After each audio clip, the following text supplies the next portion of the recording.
See, the problem with you is you rarely exercise your self-discipline muscle.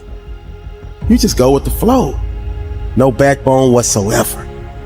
And that's perfectly fine until you start whining and complaining about your lack of success. That at some point along the way, we get confused and we misunderstand who we are. We start building this false sense of self around all the stories and all the labels and all the things. And we start living our life that way. And we get confused about how life works, how we interact with life. And we start living much smaller than we really are. See, if you go through life holding back, and most of us do, most of us, if we ask ourselves, have we done all we can do? Most of us will have to answer, no, we haven't. We've been holding back. We have ideas that we don't act on, things we want to do. We're afraid to take chances. You refuse to raise your standards. You refuse to push yourself.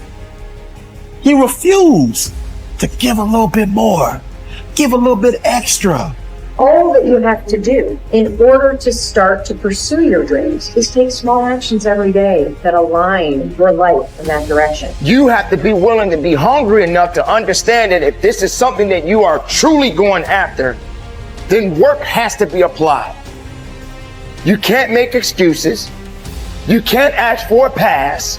And you got to understand that you got to pay a toll to cross the bridge. Whatever your answer is, you can do it right now, today, starting today, right? It's still possible. You can start doing that right now. It's empowering the present with the future. There is nothing stopping you from making it happen right now. You never, ever have to feel that way if you start doing it right now. And you can do it right now. The thing about self-discipline is that it is necessary for everything you do in your life. You have to be self-disciplined. And once you understand that you can always make a different choice and get a different reaction, and that's the power in your life. That's the power that you have, is no matter what's going on, you can choose to think differently, believe differently, see differently. All of those things are a choice. If you have a why, you can survive almost any how. Once you begin to discover who you are, then you really realize how you have been given authority and dominion over everything on the face of the earth, including all the dimensions of your life. But you can only do that through the struggle of life. Get better, grow and learn and develop and live. Live in defiance of the weakness and in rebellion against the decay. Fight them as they creep in with their offers of instant gratification and immediate rewards. Fight them for every inch they try to take. Do not surrender any ground ever. When you commit to something, you require yourself to bring all of your disparate components moving in a single direction, united in a single direction. So it's a unifying act. And then once having been unified, well, then you can bring that unity to bear on a variety of different tasks, but you have to bring it together first. So, and that makes sense developmentally. You see children start out as a disparate bundle of motivations and emotions sort of warring with one another. And then they can integrate that into single games that they can play with themselves. And then they integrate that with games they start to play with other people. And all of that is integration. It's not subjugation, it's not repression. Not if it's a good game, it's integration. You want to get integrated because then you have all the horses that are pulling your chariot pulling in the same direction. And you're much more likely to get to where you want to go then, and also much more likely to specify a good place to go. So that's that's something else conservatives have to teach young people, which is, well, get yourself disciplined. Well, why? Well, not so you're a slave, but so that you could be a master. To use a terminology that you're not supposed to use anymore. But, this is in relationship to yourself, not to others. Yeah, and to begin with, you have to accept an external master, because you just don't have the wisdom to do that for yourself, or the ability or the opportunity often. Everybody knows this. They feel bad when they decide they're going to get themselves in good shape and go to the gym, and lasts like 3 days. Attempts, yeah. And then no one's happy about the fact that they quit, and they berate themselves for it. And We know that we need to go through a disciplinary process, and we need to subjugate ourselves to a disciplinary process.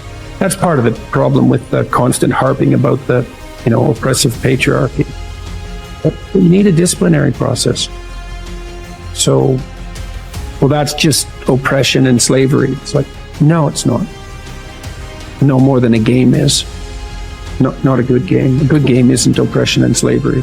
A lot of people, like I was talking about, taking the path of least resistance.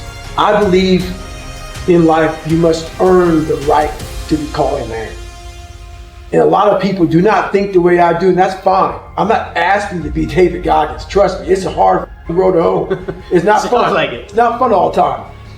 But the thing about it is, you have to look, I looked at my hardships as challenges.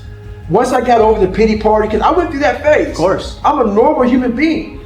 But I realized that got me exactly where I was at, even worse.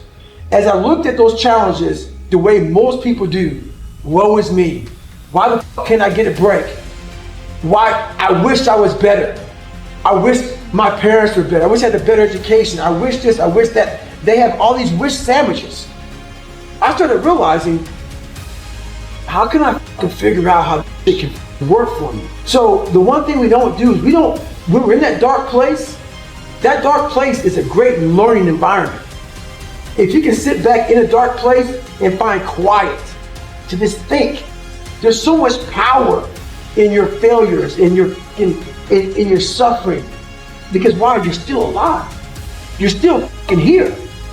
So you gotta look at that shit. My God, man, this is power, man. Like, now I got afflicted. How many men would be able to do what I'm about to do, what I'm about to try to do? Like, literally, what gave me strength was when I was at the worst of my worst. How many men would even fucking say they want to try to be a Navy SEAL? I'm at the worst spot of my life. Like, I can't even walk down the street, let alone run down the street. And I'm gonna now call a recruiter up and try to be a SEAL. There's a lot of power in that. But people don't see it there. They see, man, that's stupid. I had this voice in the back of my head that I kept on running. I was afraid of water. I was afraid of dealing with things that made me feel unaccepted. I didn't accept myself. So I kept on going towards things that I felt good. Let me go this way, because something kept on saying, fuck you. You have it, man. You got it, man, but you're gonna have to fail a lot. But you have it. And like I said, that voice kept on haunting me, but that voice kept on saying, if you face it, you realize it's not that bad. Persistence is self-discipline in action. Your ability to persist in the face of all setbacks and temporary failures is essential to success in life. Napoleon Hill said, persistence is to the character of man as carbon is to steel. The primary reason for success is persistence, and likewise the primary reason for failure is lack of persistence, quitting too soon. There is a direct link between self-discipline and self-esteem. Each time you discipline yourself to do what you should do when you should do it, whether you feel like it or not, your self-esteem increases. This, why there is direct relationship between self-esteem and persistence. Each time you persist and force yourself to continue on, even when you feel like quitting, your self-esteem goes up. Each act of self-discipline strengthens every other act of self-discipline.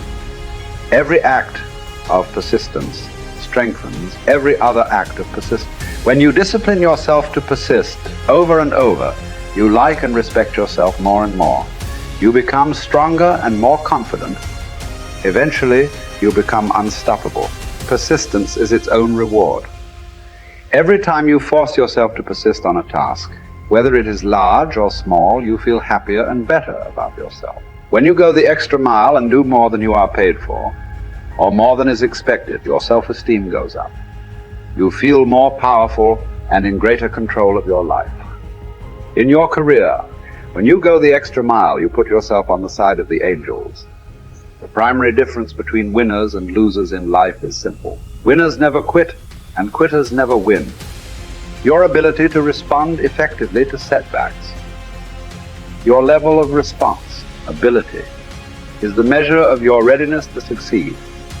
When you experience a major setback or problem, you will feel temporarily stunned.